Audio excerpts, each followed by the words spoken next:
This video is going to show you how to set up the sim so that you can compile your stability augmentation system routine together with my simulator without having the source code. What you'll notice is that there's going to be a file, RBS arrow 8.2 GNC dist. This is the distribution file that you will have access to. If you open up that file, you'll see a variety of different folders and files down here below. Now, some of these folders up above are going to relate to using the sim, and I'll cover those in a separate video. This video is just going to cover how to do the compiling and linking. Okay, if you come down and look at this file with the extension .sln, that is the solution file within Visual Studio. I've already got it set up for you so that if you just open this, and I'm going to open it with Visual Studio 2022, you can just double click on it, but since I have 2019 and 2022 installed, I need to do both. Or I can do both, so I need to open with. And so you can sign in if you want to set up Visual Studio to work with your OSU account. Once you're opened up in Visual Studio for the first time, you might see this, what's new. We can close that. What you're going to notice over here on the left-hand side on my screen is the Solution Explorer. And on the right-hand side, you have the individual code files that you have selected to be open. What you can see down here, all these OBJ files, these are all files from my sim that have already been compiled. So you don't have access to the source code, you don't need the source code, and they're all there and ready to be linked together with your source code for the stability augmentation system you're going to write, that code you're going to write. And so it'll link it together, and you won't have to worry about that. So we want to have the header file for the SAS. So if it's not open already, you just double click on SAS.h, and you can see this is the header file that shows you the parameters for the Stability Augmentation System class. The SAS is what we call a class inside of C++ in the code, and from that you can create objects and so forth. That's not particularly important to you, but just to let you know in case you're familiar with C++. The thing that the information that is going to be of use to you is down here, both the private and the public variables. These private variables, these are all variables I've already set up that you can use to set your pitch gain, pitch proportional gain, pitch integral gain, derivative gain. This is a feed forward gain if you want to use it. This couples a roll degree of freedom to pitch if you want it. You can also use aileron gains, rudder gains, and so forth. But you can do it that way. You don't have to do it that way. But the nice thing about this is I already have a file. Let's see if I can show it to you here. That opens up, in this case, the F16. And you see it already, there's a gains file in here called gains.param. So you don't have to create code to open up a file so that you can put in gains that you can change without recompiling the program. It's already done for you. And so if you open that text file up, you see you've already got these gain files, or these gain numbers that you can use any one of these you like, and then go ahead and change the numbers.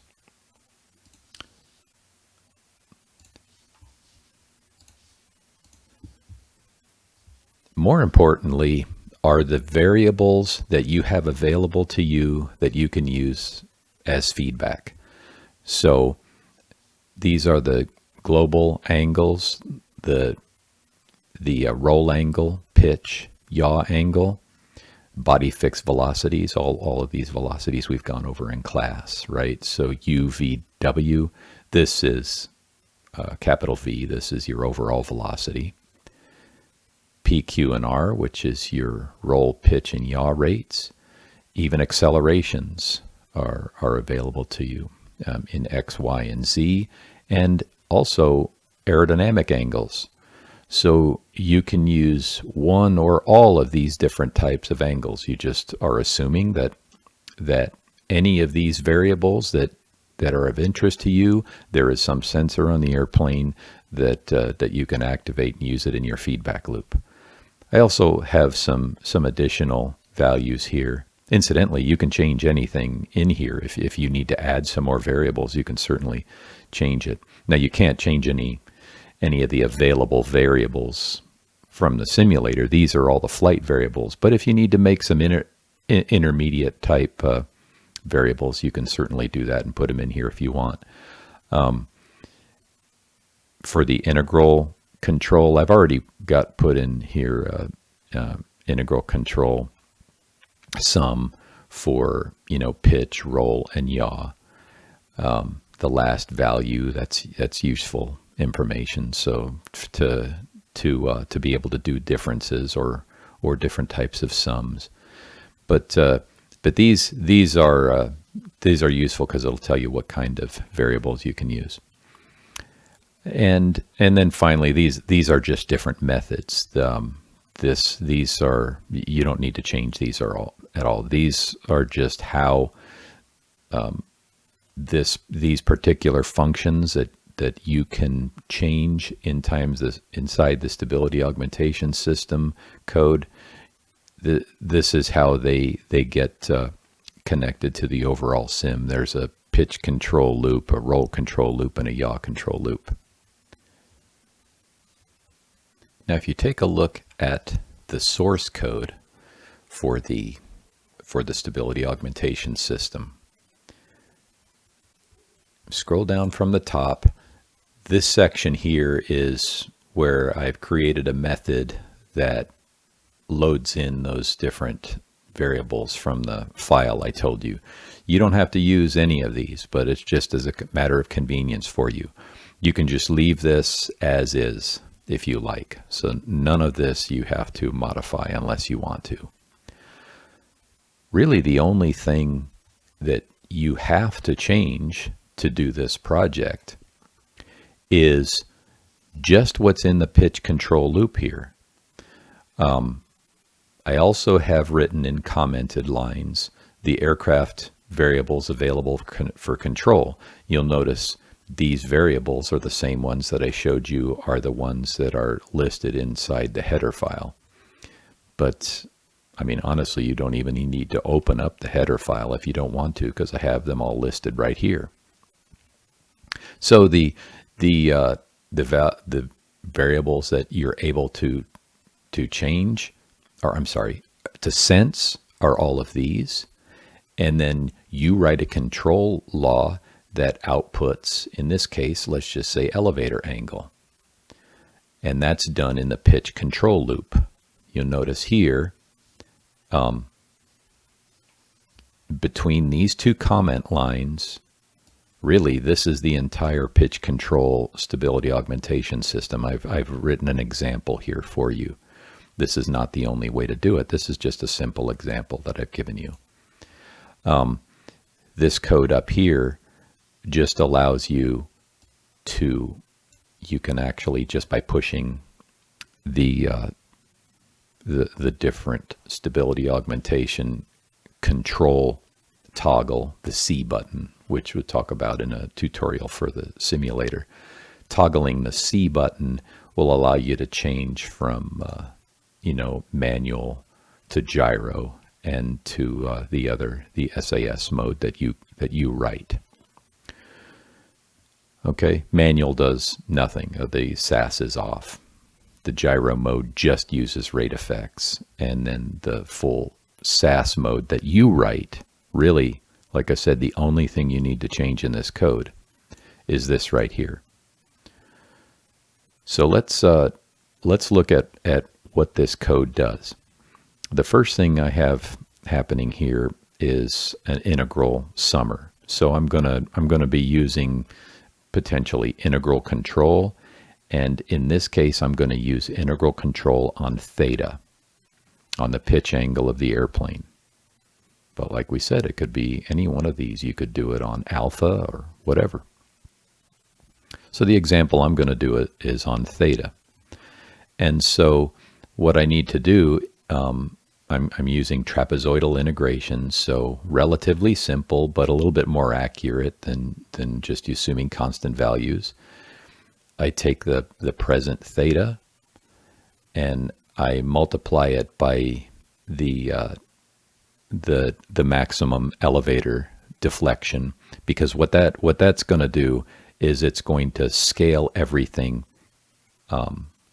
The delta Emax, that's something that's input in a different file that's in the simulator tutorial. But for example, theta commanded, may go from 0 to 1. Multiplying by delta Emax converts it to an elevator angle. So if delta Emax was 30 degrees, then that would mean that a theta comm of 1 would deflect your elevator 30 degrees. Another variable I'm using in here is alpha. So this is actually the alpha that the airplane is sensing. So here's my commanded pitch angle converted to degrees. Then here's my measured alpha, and that's converted to degrees. And then I multiply it by dt, which is the time step, which also comes over. You don't have to calculate that. That automatically comes over from the simulator. Divide by 2, and there's the integral sum.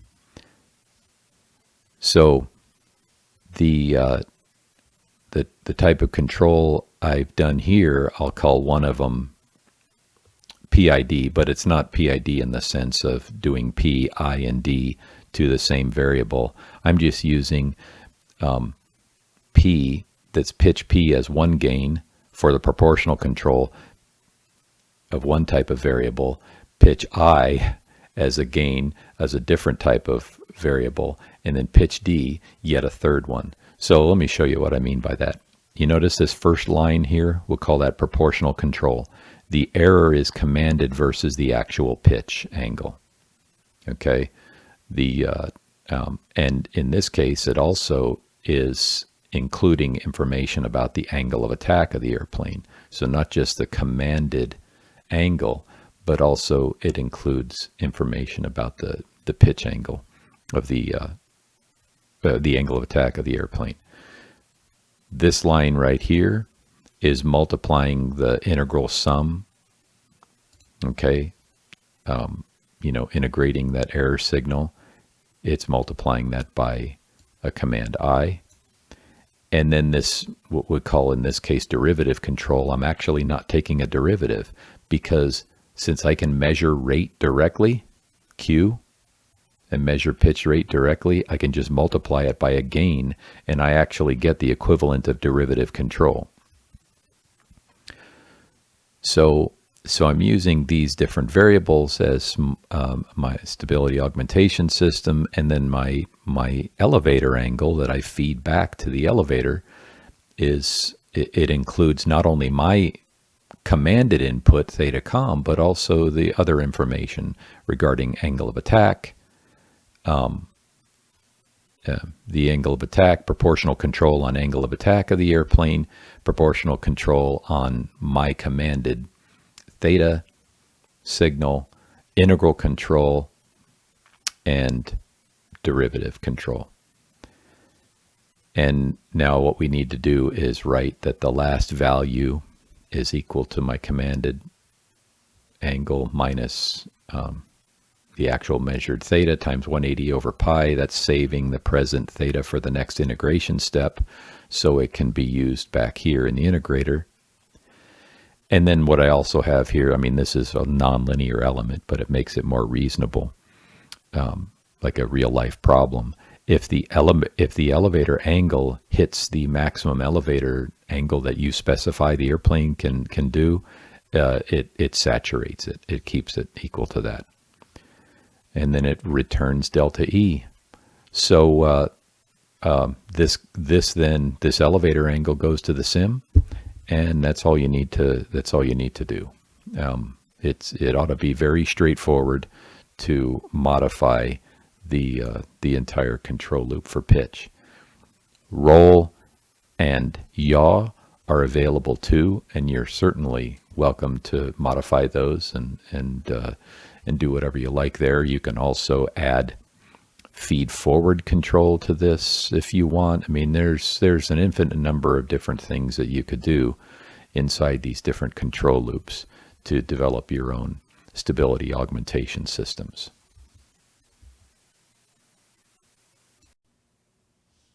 The last step here is going to be compiling and linking your program. And first thing you want to take a look at is in this window over here. It might show debug by default. What you want to do is select release. If you select debug, if you leave it on debug, you may have trouble compiling because Visual Studio gives you the option to compile your programs in debug mode, which makes the file a lot bigger. It makes it run slower, but it helps you debug. But we don't need to do that for this. This program is too large and requires a great deal of speed to be able to run real time. So you want to do it in release mode. And then the other thing is just make sure that it's x64, not at x86. Another thing that you'll run into sometimes weird things can happen with Visual Studio. It's complicated. We're linking and compiling a bunch of programs together, and sometimes files can, I don't know, for lack of a better term, sort of the folder can get messy with temporary files. If you're running into problems like that, go up here to Build and hit Clean Solution. What that does is gets rid of all the old temporary files, and then you just need to rebuild. In other words, recompile everything. Worst case scenario, sometimes you actually need to just reboot. If you're getting errors that don't make any sense, every once in a while, actually rebooting the machine will make it work. But really you need to just do one thing here, and that is click on the local Windows debugger with this little green triangle. Click on that. You're going to get a bunch of warnings, but don't worry about that. And there you go. The program is compiled, and you can now select the vehicle, and the sim will run. And this sim will use your stability augmentation system that you wrote, as long as the SAS selected is SAS. In other words, that's the one you wrote. If you toggle the C button, you notice the SAS mode is in gyro, and hit it again. Now it's in manual. This would be pure manual. This would be like no feedback whatsoever. So you'd be flying the unstable F-16. SAS in gyro mode would be flying the unstable F-16, but the derivative gains in both pitch, roll, and yaw are implemented. So it'll still be unstable, but it'll be like unstable in molasses. You know, I mean, it will go unstable slower, but it will still be unstable. You're just damped. And then Once again, in SAS mode, it's using whatever you wrote. So that's it. Enjoy.